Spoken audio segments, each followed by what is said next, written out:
pessoas, sejam bem-vindos a mais um Da Prateleira. Eu sou a Tamires Palma e nesse primeiro programa de 2023 trago um livro maravilhoso, um livro que foi muito importante para mim, eu li agora nas minhas férias de dezembro e janeiro, que é O Deus da Justiça e a Justiça de Deus, publicado pela editora Ultimato e que tem como editor o Valdir Sternagel. Eu ouvi várias vezes o podcast Entre Linhas, a apresentação, pra tentar falar certo o sobrenome, mas ele tá aqui, ele pode falar o sobrenome dele pra ver se eu acertei mais ou menos. Então eu vou deixar o pastor Valdir se apresentar e aí depois a gente vai pra conversa do livro em si. Obrigado a você pelo privilégio de estarmos nessa conversa. É que bom que você leu o livro, né?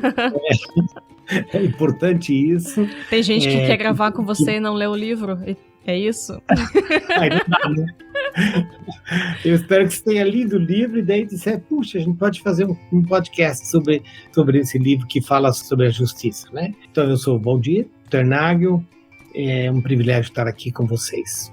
Bem, esse livro, que é o livro O Deus da Justiça e a Justiça de Deus, foi publicado pela editora Ultimato em 2020 e ele celebra o aniversário da visão mundial no Brasil e no mundo. Então a gente tem ali uma dupla celebração, porque é uma instituição que trabalha, né, com o foco na busca por mais justiça nas sociedades injustas que nós vivemos. E aí a gente tem muitos colaboradores diferentes que abordam diversos temas diferentes, e na apresentação que está no site da editora, eu vou ler aqui o textinho pra gente ter um panorama de como a própria editora apresenta o livro. Diz assim: O Deus da Justiça e a Justiça de Deus reúne uma seleção preciosa de textos com abordagem bíblica e experiências concretas de homens e mulheres de diferentes nacionalidades e um ministério comum, a busca pela justiça. E, diga-se, a justiça não é um tema abstrato. Reconhecemos, no entanto, que nos distanciamos de Jesus. A desigualdade, a discriminação, o gemido da natureza ou a dor do outro não encontram eco na igreja. Assim, voltamos às Escrituras para abraçar todo o conselho de Deus e usar a sua voz em benefício de todos. O Deus da Justiça e a Justiça de Deus se move em direção a um dos aspectos centrais do Evangelho, expresso nessas palavras de Jesus: buscar em primeiro lugar o reino de Deus e a sua justiça, que está em Mateus 6,33. Compromisso assustadoramente ausente, mas imprescindível na vida da igreja dos nossos dias. Então a gente tem essa abertura. E aí, antes de ir para os temas em si do livro, como que é, Valdir, editar um livro desse tipo aqui? Como foi a experiência pra você? Eu imagino, muitas das pessoas, eu já vi você falar delas, então são pessoas que você tem uma caminhada, né, com alguns dos autores ali, mas como que é esse trabalho de fazer essa organização de um livro com um tema tão importante? Pois é. Geralmente, quando eu começo, Tamires, eu tô animado, e quando eu termino, eu digo, nunca mais vou fazer um negócio assim. Tá esgotado.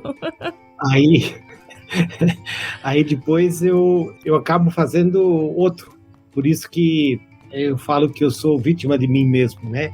Então esse livro, O Deus da Justiça, a Justiça de Deus, ele é um desses livros que eu editei e que já, em parte, tem várias pessoas que são, de fato, pessoas da caminhada, por assim dizer, né? Da minha caminhada. Você falou da visão mundial, que tem a ver com a caminhada da visão mundial internacional. Então, é verdade, são pessoas com as quais eu tenho tido alguma caminhada, que eu conheço, né? Então, por isso também que eles estão aqui nesse livro.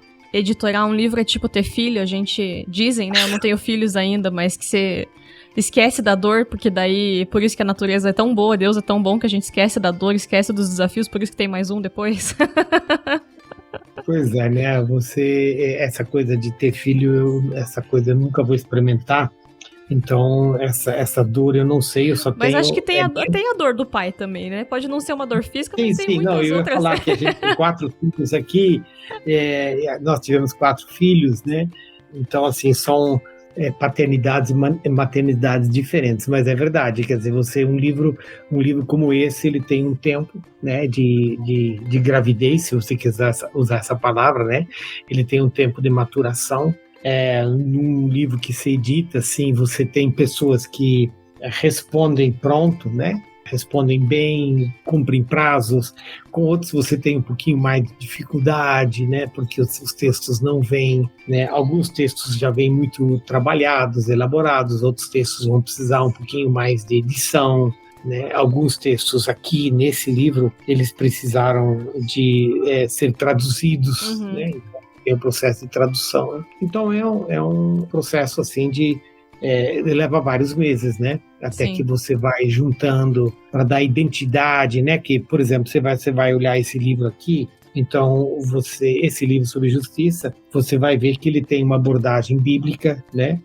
Nessa abordagem bíblica ele tem várias abordagens de textos do Antigo Testamento, de histórias de livros, né? Ele tem uma ênfase no Novo Testamento, o tema em Jesus, ele tem uma abordagem na comunidade de fé, tem uma lógica que está por trás de um livro assim, e eu acho que uma das coisas fundamentais desse livro é que ele queria trabalhar com a Bíblia, né? Ele queria trabalhar com o texto que nos inspira e que nos guia e que nos chama à conversão, né? Então, por isso que essa ênfase nesse texto, digamos, nesse livro, muito no texto bíblico.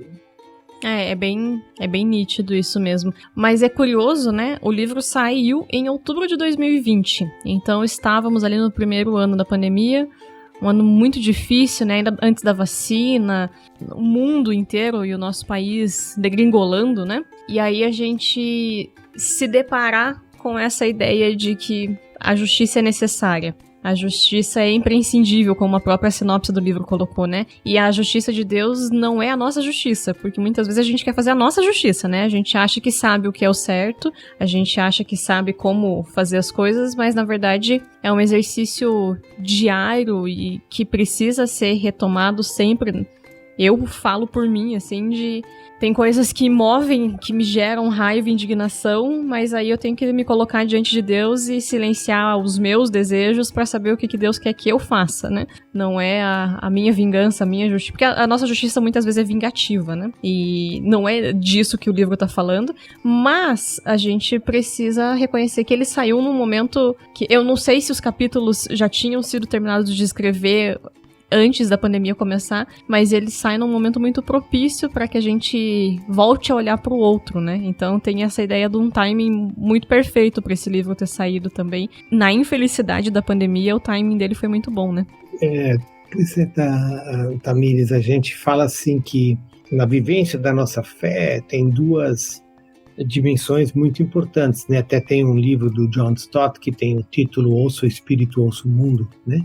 E que tem assim essa postura de que você precisa ouvir a Deus, mas você também precisa ouvir o mundo, né? Como você faz isso, né?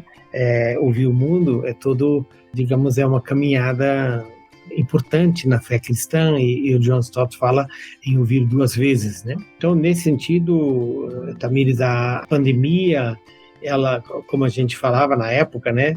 A pandemia, ela revela algumas coisas, ela apressa outras, ela revela, né? Então, eu acho que duas coisas que a pandemia, entre muitas outras coisas, que a pandemia mostrou muito claro, que nós continuamos a viver num quadro de injustiça econômica, de injustiça social, que nós somos o país da desigualdade a nível de Brasil, né? Sim. Então, assim, e a pandemia mostrou que a vida é muito frágil, né? E que o caminho para uma desconstrução às vezes é muito rápido. Então, por exemplo, a pandemia colocou muita gente na rua.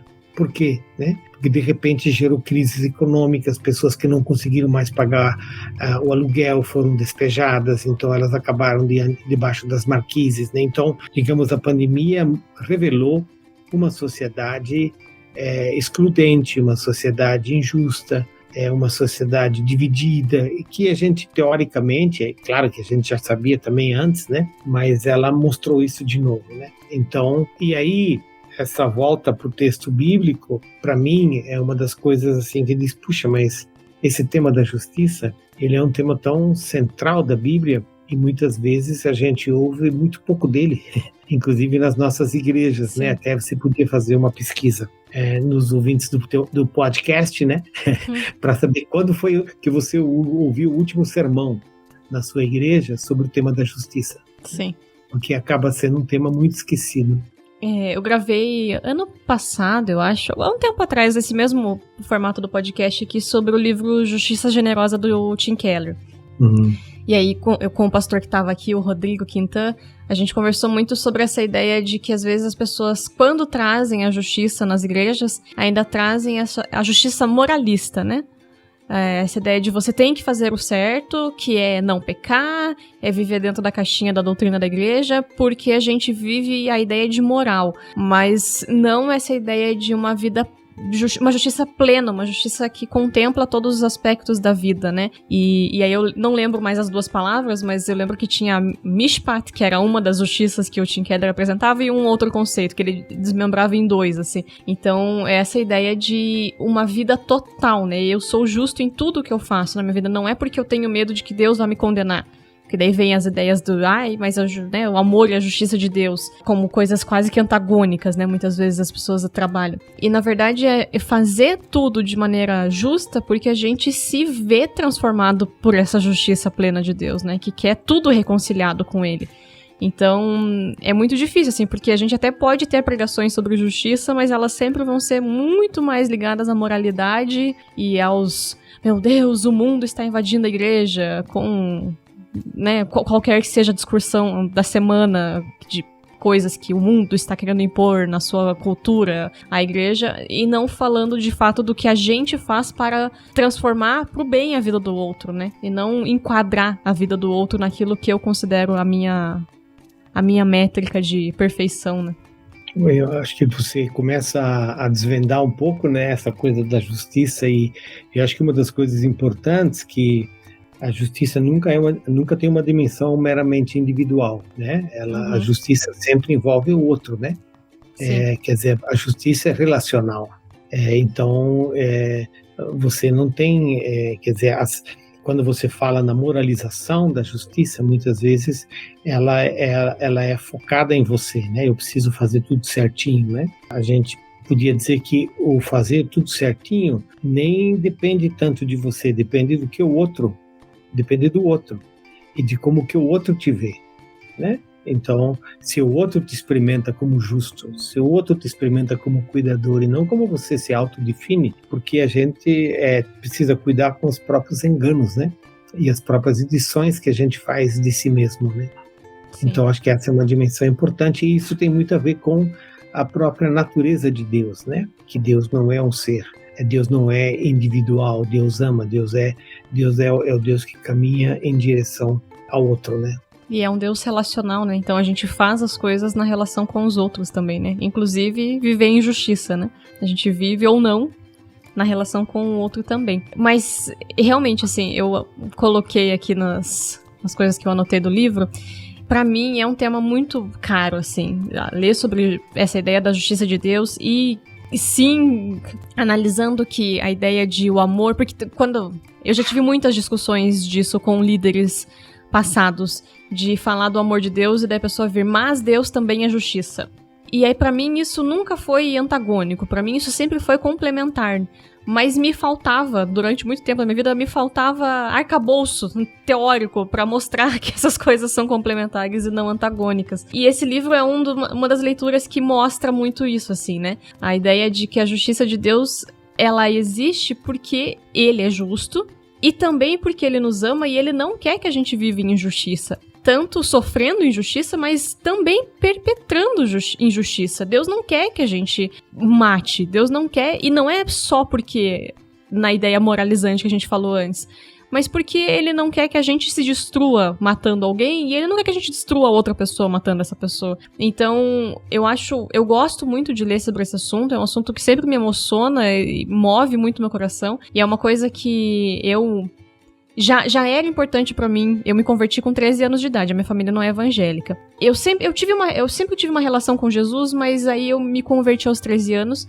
E por muito tempo essa angústia de encontrar um mundo mais justo, que já existia na minha velha eu, não encontrava eco na igreja. E eu achava isso um absurdo. Eu ficava, como? Por que as pessoas não se importam com isso? Então, encontrar na vida adulta esses ecos, essas vozes que estão defendendo a ideia de justiça de Deus e de lutar por um mundo mais justo, sempre me inspiram, assim. São trabalhos, e esse livro foi uma das leituras daquelas de inspirar e falar, sabe, olha o tanto de gente boa que tem fazendo coisas incríveis no mundo, assim, porque vem a vida de Deus, a existência de Deus na vida do outro também, né? Eu acho que uma das coisas importantes para mim, e às vezes é difícil mesmo, né, também a gente conseguir fazer as pontes, porque a gente tem conceitos e experiências muito díspares, né? Mas, por exemplo, como que na natureza de Deus o amor e a justiça se encontram?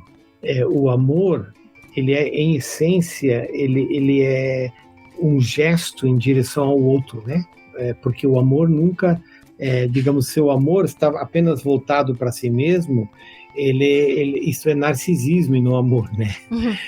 Então, o amor, ele vai em busca do outro. Deus cria porque ele ama. E porque ele ama, ele tem uma relação de muito respeito, digamos, de cuidado com o outro, com a gente, né? Então Deus ama, e isso significa que ele considera aquele que ele ama com sua autonomia, com a sua identidade, com a sua dignidade, com a sua especificidade cultural, histórica, e que esse outro, ele vive não sozinho, ele vive em comunidade. Então, assim como o amor acaba sendo uma ação comunitária, né? Quer dizer, o amor é um gesto de cuidado de um para com o outro.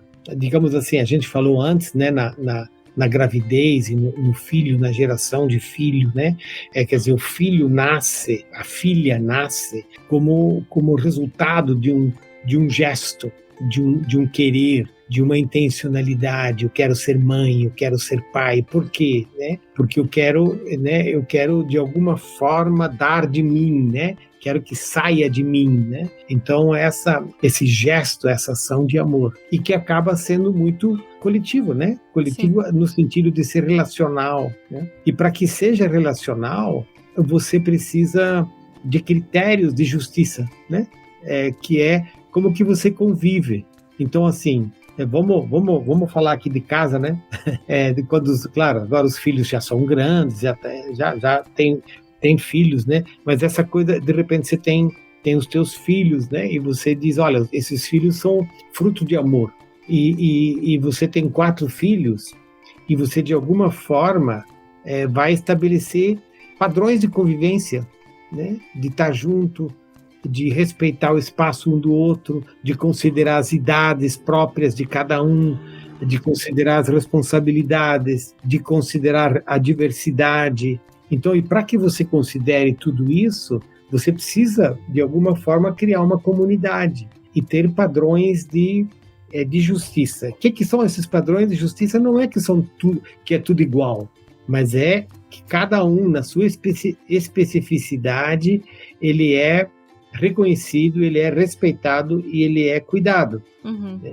E que isso, às vezes, determina que você tem situações onde você precisa dar mais atenção para um do que para outro, por causa de algum sofrimento, algum trauma, alguma dificuldade, né? Para que você volte a esse universo de convivência. Então, com isso, o que eu estou dizendo? Que a justiça não é coisa abstrata, que a justiça é convivencial, né? Ela é relacional, ela é estabelecida por Deus para que a gente viva melhor em comunidade. Sim. E viva de tal forma onde tenha lugar para todos e onde não haja nem exclusão, nem cancelamento e nem discriminação. Sim. Bastante. Mas a gente pensa assim, né? É o mínimo que tinha que ser, né? Mas no fundo é tipo, meu Deus, tudo isso, como que a gente chega lá, né? Porque uma labuta pra chegar nesses lugares, né? Mas essa parte da relação é muito valorizada no livro, assim.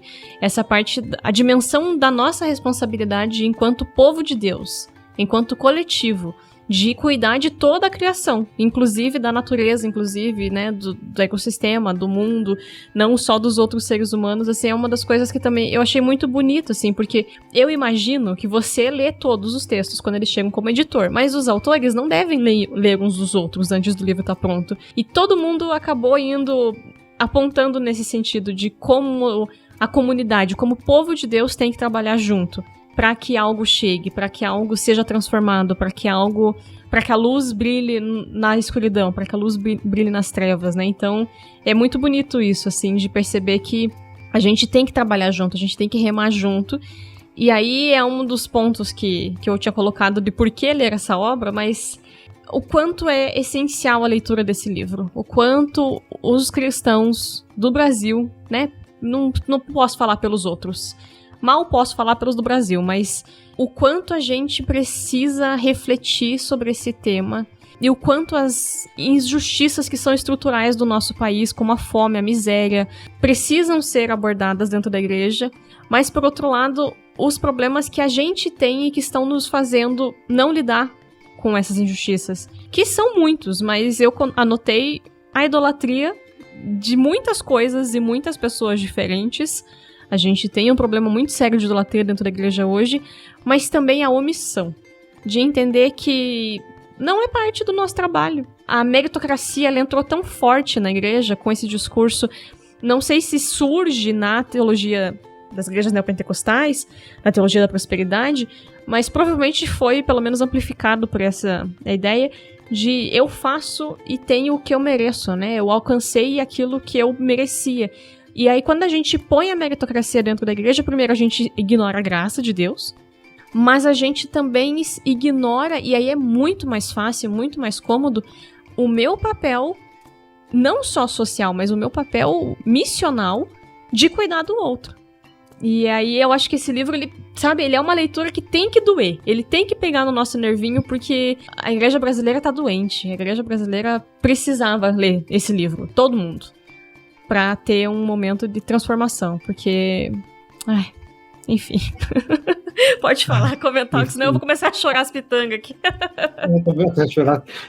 Eu acho que você levantou várias coisas, né? Mas uma das coisas importantes é como que a igreja, como que ela absorve a fé, né? Como que ela lê a Bíblia. Uhum. Então, assim, antes você fez referência, né, a uma teologia da prosperidade, que de repente você vai ler a Bíblia a partir da perspectiva do mérito, né, ou do merecimento, ou inclusive da materialização da bênção, né, uhum. E que é digamos, uma apropriação individualista, né? É onde você diz, olha, isso é bom para mim, né? Que é muito um reflexo da sociedade na qual a gente vive. Acho que uma das coisas que a gente aprende, precisa aprender, é difícil, né? Mas precisa aprender, é que a Bíblia, ela não é um livro para a gente ler a nosso favor, simplesmente. A gente precisa aprender a ler a Bíblia contra nós.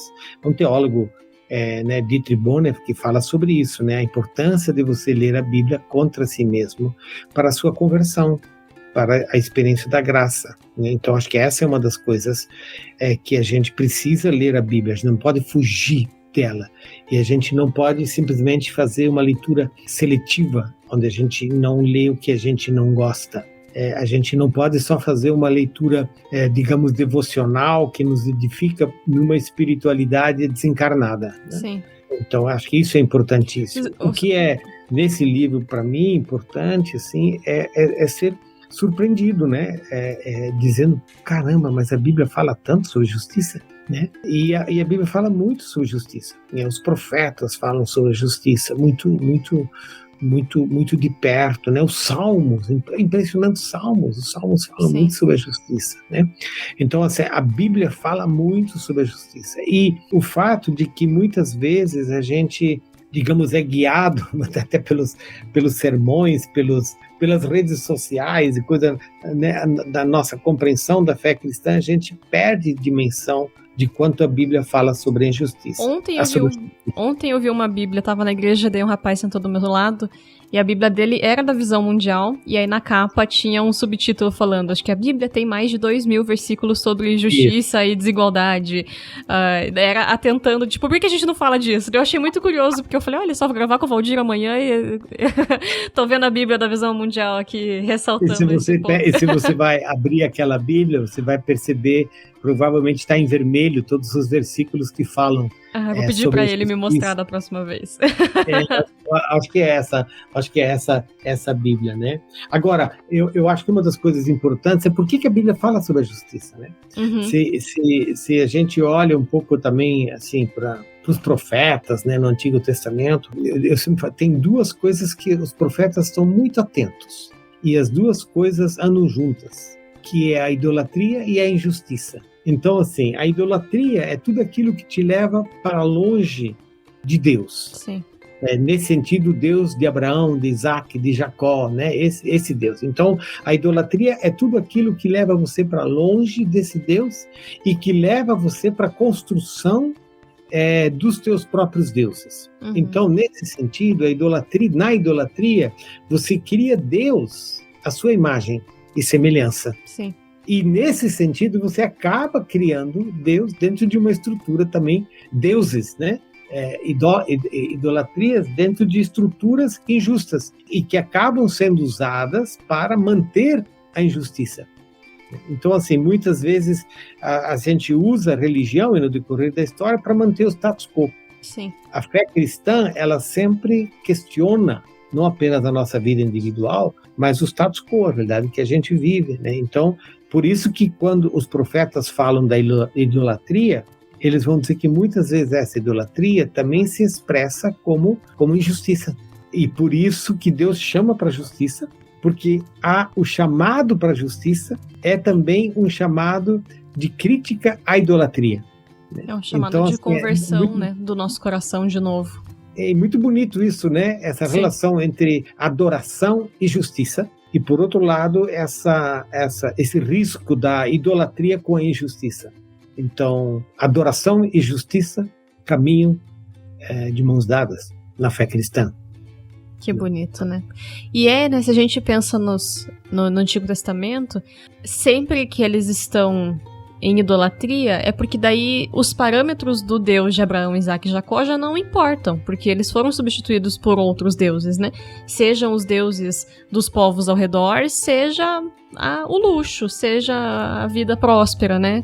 Que a gente tem livros que são os profetas falando, gente, vocês ficaram ricos, mas assim, não é pra acontecer isso, sabe? Cadê o período do jubileu, redistribuir a terra, né? Todas essas coisas que são muito importantes e que são esquecidas, né? De volta e meia, eles não... Eu acho que se pegar o período de existência do povo na Terra Santa, né, na Terra Prometida, eles provavelmente fizeram por menos tempo do que não fizeram, né? Eles provavelmente passaram muito mais tempo não fazendo as coisas que Deus mandaram do que fazendo o que Deus mandou. Então, é muito bonito pensar, assim, que, de fato, quando a gente está com o coração centrado em Deus, a nossa vida vai apontar para a justiça também, né? Porque não há como viver com Ele não fazendo o que Ele quer que a gente faça, não fazendo o que Ele faz, o que Ele é, né? Então, realmente... Acho que o ponto-chave para conseguir entender o que os profetas apontam, né? É essa ideia o problema da idolatria traz o problema da injustiça, traz o pecado da injustiça também.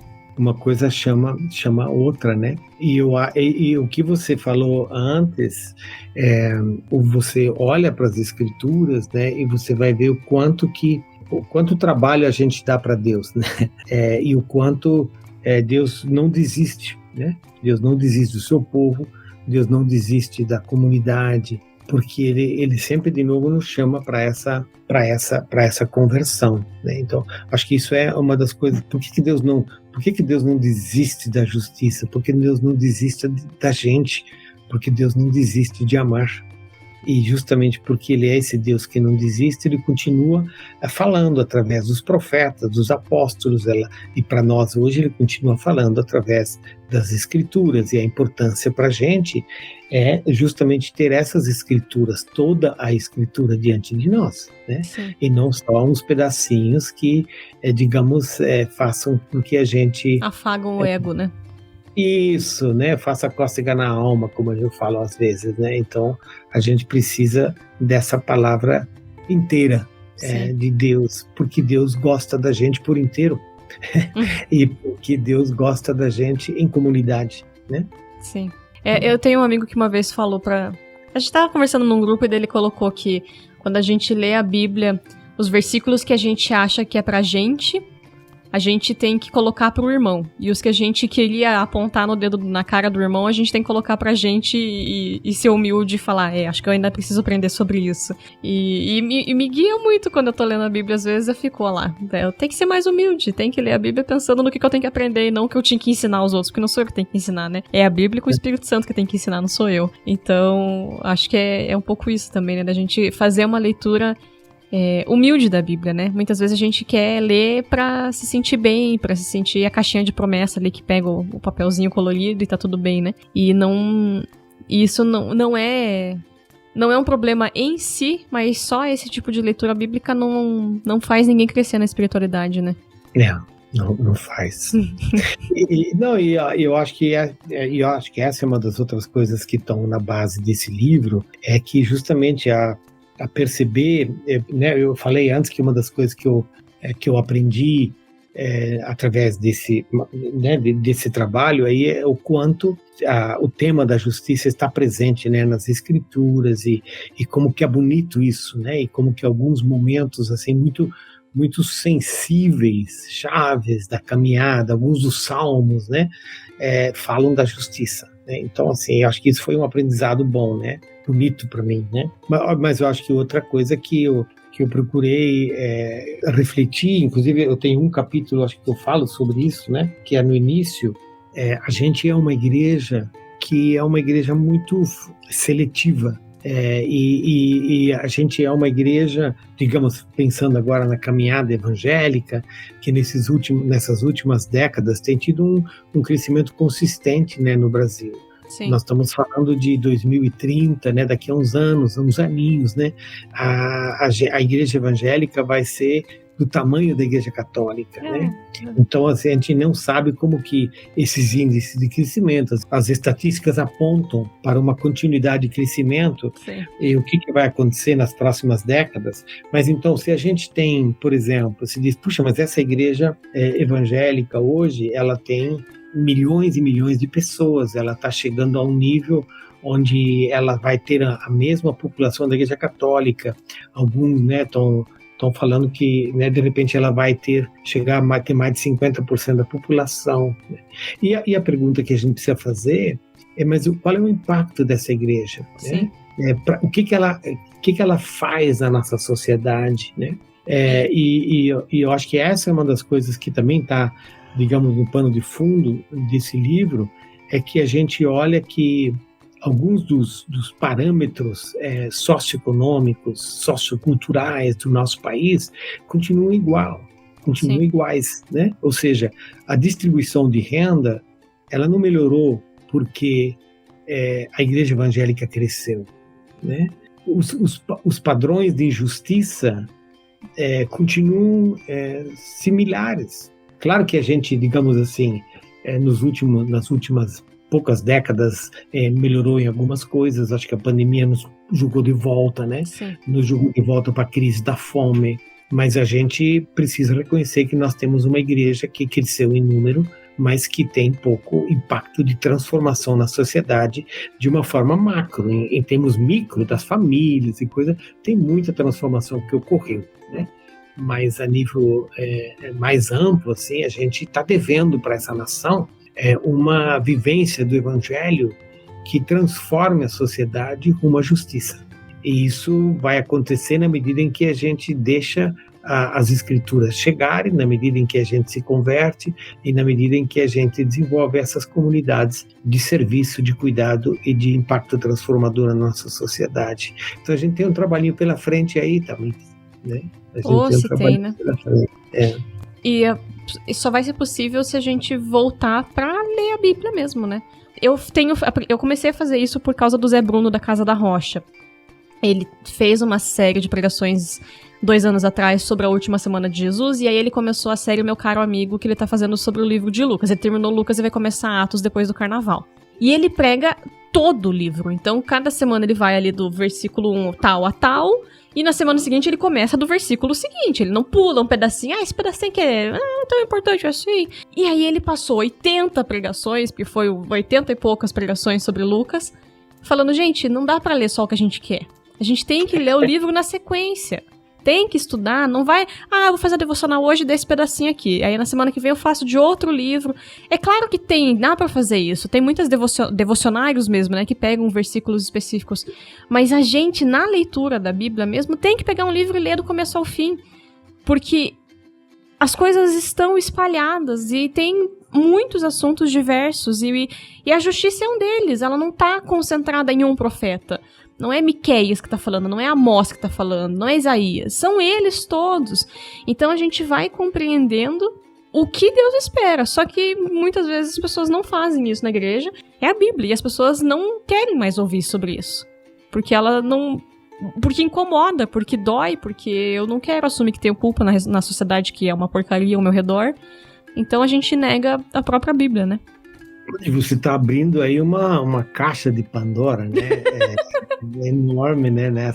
Nisso que você está falando, justamente porque a gente está vivendo, digamos, a gente vive numa sociedade polarizada, onde o que você fala, ele é enquadrado, né? É enquadrado numa determinada caixa, né? E eu acho que uma das grandes dificuldades que a gente está vivendo é que a fé cristã, ela acabou sendo muito colocada numa caixa, né? Então, e quando você diz assim, a fé cristã, ela não é uma fé ideológica. Agora, a vivência da fé cristã tem contornos ideológicos. Né? Você não consegue viver fora da história Sim. E fora da realidade na qual nós vivemos, né? E a pergunta é como que você permite que determinadas dimensões da tua fé cristã revelada nas Escrituras critiquem a tua visão de sociedade. Então, assim, claro, a gente vive numa realidade maniqueísta, né, e xenofóbica, né, onde você diz assim, determinadas palavras que você usa, à medida que você usa elas, você já é enquadrado. Então, assim, você é de direita, você é de esquerda, e eu acho que a gente precisa dizer, não, eu sou seguidor de Jesus. Isso significa que tem dimensões que a esquerda acentua, que são importantes, tem questões que a direita coloca, que eu preciso ouvir, né, que são... e a gente precisa fazer uma análise histórica de como que essas coisas acontecem na nossa sociedade. Agora, eu acho que você não pode abrir mão de algumas coisas, né? E algumas das coisas que você não pode abrir mão, elas vão ser enquadradas, né? E você sabe disso, né? Para um lado ou para outro.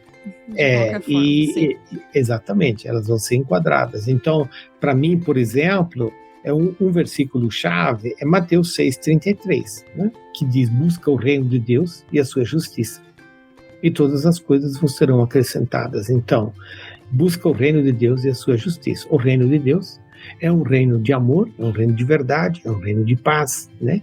É um reino de cuidado e que tem a pauta da justiça. Então, isso pode ser mais ou menos difícil de ser pronunciado numa determinada igreja, numa determinada sociedade, mas a gente precisa sempre de novo achar um jeito de falar sobre isso, para além dos carimbos que a gente recebe. E hoje em dia é quase que impossível caminhar sem carimbos, né? Mas realmente é um livro de leitura muito fácil, assim, não no sentido de ser uma leitura rasa, mas de bem escrito, assim, flui, os capítulos fluem de maneira muito gostosa. E o último ponto que eu vou colocar aqui, para não tomar muito seu tempo também, que foi algo que, sabe, me fez ficar muito feliz, assim, enquanto eu lia, é a diversidade de pessoas e nacionalidades que são apresentadas no livro. Então eu anotei, espero não ter perdido ninguém, mas eu anotei. Temos pessoas do Brasil, Inglaterra, Alemanha, que mora hoje no Senegal, Colômbia, Índia e Argentina, que mora hoje na Costa Rica. Então a gente tem essa multiplicidade de pessoas, de experiências, de formação mesmo, né? Nascer em um país faz com que a gente seja diferente de nascer em outro país. Toda essa multiplicidade também se expressa nas formas de abordar e discutir a ideia de Jesus e da justiça de Deus, mas não só pega a partir da Bíblia e insere no mundo que a gente vive, assim. Então, eu achei muito legal como a gente tem esses muitos olhares a respeito da justiça e que saem de locais econômicos diferentes, locais culturais diferentes e que caminham na mesma direção de mostrar que a justiça de Deus é possível. Basta, né, a gente sabe que o reino é o já e ainda não, mas a justiça de Deus é essencial para que a gente consiga. E aí, essa gama de pessoas muito diversas estão apontando para o mesmo tema em comum, assim. Então eu achei uma coisa muito bonita de ter tanta gente diferente, de nacionalidades diferentes, construindo essa narrativa juntas no livro, sabe? Eu acho que uma das coisas que eu aprendi, assim, na minha caminhada, e você citou lá no início, né, que esse livro tem um pouco de memória da Visão Mundial. A Visão Mundial é uma organização humanitária que trabalha especialmente com crianças pobres, em comunidades pobres, também trabalha em situações de emergência, né? Hoje, por exemplo, com a questão do refugiado. Então, assim, eu tenho estado muitos anos, já décadas, em relação com essa organização, e essa organização, ela me ajudou a ver um pouco da realidade, porque às vezes a gente vive muito isolado, né? A gente vive no mundinho da gente, e a gente não tem noção do que acontece fora da soleira da nossa porta. Então, de repente, você vai ver, não, esse mundo é muito mais amplo. As dores, né, os sofrimentos são muito presentes na nossa sociedade, e elas estão em todos os lugares, né? Então, por exemplo, uma das autoras aqui, a Esther Lehmann, né? A Esther é uma alemã que foi missionária num dos países do norte da África, país bem difícil. Depois viveu no Senegal, acho que ainda vive no Senegal, teve uma responsabilidade global, e então pessoas como ela que dão a vida para essa caminhada de fé, para essa caminhada de serviço, de servir a Deus entre os pobres, né? Então, acho que é muito bonito esse testemunho. Então, esse testemunho de fé. Então, você tem um pouco essa realidade, mundo afora, que em alguns lugares é uma realidade muito sofrida, né? Muito doída, mas você encontra gente muito bonita, gente com, né? Falando agora, né? Que não tem um sobrenome alemão. Gente de outras etnias, de outras culturas, de outros cheiros e sabores, né? E que a gente junto é esse sinal novo do que Deus quer fazer na sociedade na qual a gente vive. Então, isso aí é muito bonito, né? E que Deus nos chama para isso, né?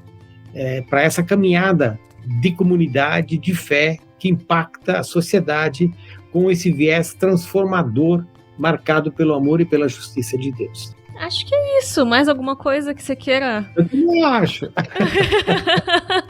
Alguma última coisa assim que você acha? Vou falar mais uma frase aí para se o ouvinte não tá convencido a ler o livro ainda, agora eu vou convencer. Puxa vida. Eu queria, quem sabe, dizer uma das coisas que eu faço, assim, esse livro é uma expressão disso. Depois, a Ultimato publicou já um segundo, né, que é Raízes do Evangelho Integral, mas isso pode ser outro dia, e está saindo um terceiro, né? Opa. Com artigos de gente em vários lugares, de vários coloridos diferentes, de vários países da América Latina. Então, assim, eu acho que isso ajuda a gente, né? Não deixe com que a fé cristã torne com que você seja cega para a realidade na qual você vive. Segundo, não deixe de tentar entender a fé desde a perspectiva daquilo que Deus tem para nós. Isso inclui, né, leituras, isso inclui estudo, isso inclui curiosidade, né? E é bom isso, né? E a última coisa que eu ia dizer é que, olha, eu sou um velho que estou falando desse negócio aqui, né, com décadas aí de caminhada. Mas que bom que vocês, né? Você, Tamires, uma geração nova, uma geração jovem que está com essas preocupações, né? Eu acho que isso é fundamental, né? Quer dizer, uma geração nova que não se conforma com a realidade, que não se conforma com os padrões de justiça, que não quer ser engolida simplesmente pela artificialidade das redes sociais, que não foge de encarar a realidade, de conviver com o outro, porque a gente precisa disso, a igreja precisa e a nossa sociedade brasileira precisa disso. Sim. Seja bem-vinda, Tamires, para esse mundo, né?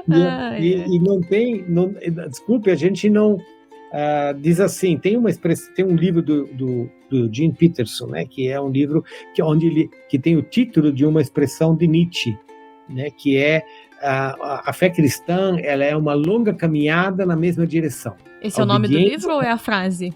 Que a fé cristã, ela é uma longa caminhada na mesma direção. Uhum. Então, assim, que a fé cristã, ela não é aventura, ela não é uma corrida de 100 metros, 50 metros, ela é uma maratona que envolve a vida toda e toda a vida, e envolve a gente em comunidade. Então, é para isso que Deus nos chama, para uma consagração de vida, né? A Amém. Vida toda na mesma direção, na direção do reino. Amém. Ai, mas, gente, de verdade, é um livro muito bom. É um livro que não é muito longo, eu acho que ele tem 200 páginas, deixa eu conferir aqui. 188 páginas. Então, é um livro que dá pra você lendo ali, são 10 capítulos, se eu não me engano. Lê um por dia, pensa um pouquinho, conversa com alguém, né, com quem você mora junto, com alguma outra pessoa, porque tem muitas reflexões diversas que surgem a partir da leitura desse livro. E eu estou muito feliz de ter recebido o Valdir aqui. É uma pessoa que, né, já falei outras vezes, mas eu admiro muito você, Valdir. A gente te conhece, né, há um tempão já. Já tinha gravado uma vez, a gente foi lá gravar na tua casa o podcast pra falar o que era a Missão Integral, pra quando a gente fez o... Você tava junto? Aham, era eu, o Jonathan e o Cristiano. Pois é, eu lembro que vocês gravaram, sim, gravaram. Mas a gente fez, né, pra quando fizemos o Integral Fórum. E tem sido uma honra, né? Hoje eu faço parte do PGM, que é o projeto de mentoria do Valdir. A gente pode gravar um dia sobre os outros livros sobre o PGM também, mas tê-lo aqui na Criantaços de novo é uma alegria, porque você é uma das pessoas que mais inspira a gente nesse processo da caminhada, de lutar por um mundo mais justo e de aprender, de ouvir, de ter essa diversidade de pessoas e vozes povoando a nossa casa para que a gente aprenda com as pessoas que são diversas também. Então, muito obrigada, foi uma alegria tê-lo aqui. Muito obrigado a você, é bom e ter contato com você, né, com outros também no Grão de Mostarda, com uma geração jovem, acaba até tornando a gente um pouco mais jovem, né, isso é bom para nós nessa minha idade. Muito obrigado, Deus abençoe e buscar o reino de Deus e a sua justiça, vamos lá. Amém.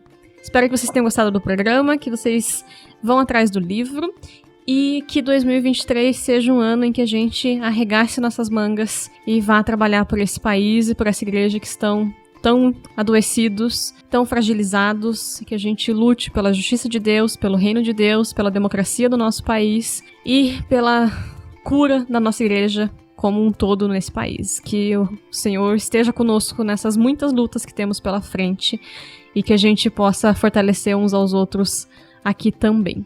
E até o mês que vem, pessoal. Tchau, tchau.